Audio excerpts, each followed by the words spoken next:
bienvenue pour le bilan de la journée du lundi 11 septembre 2023. On commence avec les indices. Un beau rebond aujourd'hui sur les indices mondiaux. Nico hier avait fait une vidéo concernant les indices.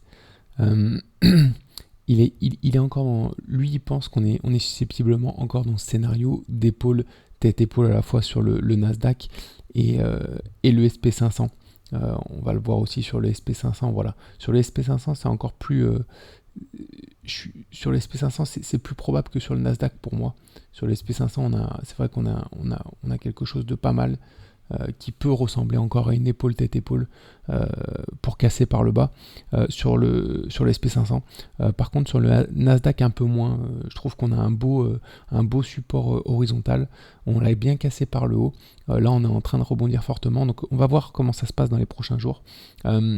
Alors, l'idéal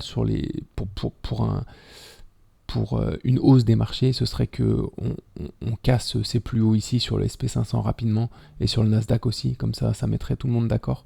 Après moi j'avoue que j'ai un biais un peu haussier parce que j'en parlais avec Nico d'ailleurs hier.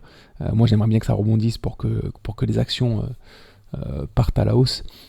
Et c'est vrai qu'il faut essayer au maximum d'analyser les indices froidement. Donc voilà, moi très honnêtement sur le Nasdaq je vois un rebond, je nous vois repartir rapidement vers le haut. Sur le SP500, quand j'aurai le SP500, j'ai un peu plus de doutes. Donc on va voir. On va voir un peu dans les prochains jours comment ça évolue. Voilà, dans tous les cas, on s'adaptera en fonction de la situation. Donc voilà pour les indices à suivre dans les prochains jours. La perf du jour, Tesla. Alors Tesla nous fait 10% aujourd'hui. Voilà, sur cette merveilleuse épaule inversée en hebdo qui est géante. On avait mis un ordre ici. On a été déclenché aujourd'hui sur le plus 10%. Bon, c'est vrai que notre R est immense, mais c'est histoire de suivre un peu Tesla. Comme on a fait un beau breakout et qu'on a été déclenché sur beaucoup d'actions aujourd'hui, on a mis notre stop loss ici pour gérer notre risque, pour pas perdre trop si jamais il y a un retournement de marché et qu'on repart vers le bas, notamment comme le SP500 semble peut-être l'indiquer, donc à suivre. Donc voilà, on protège bien nos positions et là on est bien parti sur Tesla, plus 10%, c'est des sacrés perfs.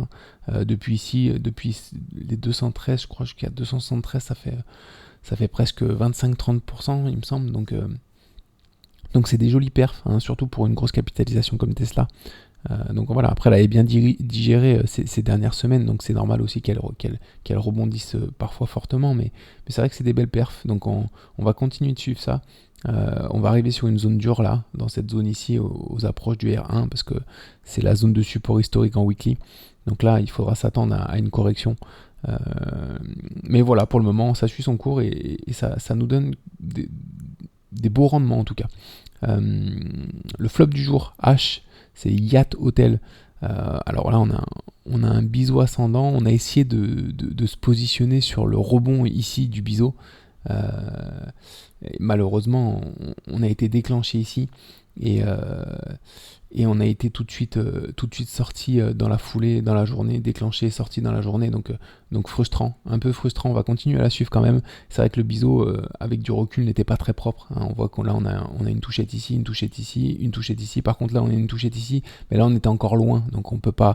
Voilà, je l'ai considéré comme une touchette, mais on n'était pas forcément sur une touchette non plus. Donc voilà. À suivre cependant, on va voir comment il évolue. Là pour le moment je vois pas d'autres points d'entrée à part quand on va revenir sur ces zones, parce que là il y a un beau support ici sur cette action sur H, donc on va attendre l'arrivée sur cette zone là. Donc voilà pour le flop du jour, pour le flop d'hier, et du coup pour l'opportunité de demain, JP Morgan. JP Morgan qui est sorti de ce creux. Alors est-ce qu'il nous a fait une épaule tête-épaule? Oui, il nous a fait une épaule tête-épaule inversée, mais pas très jolie, pas très équilibrée. Donc voilà, il nous a plus fait une sorte de tas séance qu'on a cassé par le haut. On vient refaire le pullback là, et il y a un retournement parfait sur la ligne de coup qu'on a cassé précédemment, avec des objectifs qui sont encore élevés. Donc voilà, les objectifs qui sont au R7. On va le voir en une heure, il y a un beau retournement qui s'est fait. Donc voilà, on a mis un ordre dessus. Si jamais on est déclenché, on mettra notre stop loss ici. Mais intéressant pour JP Morgan. Je pense que ça peut être très intéressant sur cette action qui est haussière sur du long terme et qui a pas mal bricolé, un peu comme tout le marché depuis 2021. Mais là, qui repart fort. Et là, vraiment une belle zone de support. Donc je pense qu'il y a de bonnes chances pour qu'on rebondisse sur cette zone et qu'on aille au moins chercher le R2 par ici dans un premier temps. Donc voilà, pas de short pour aujourd'hui. Et puis on se retrouve demain matin du coup pour le bilan de la journée d'aujourd'hui. Bonne journée à tous, à très vite.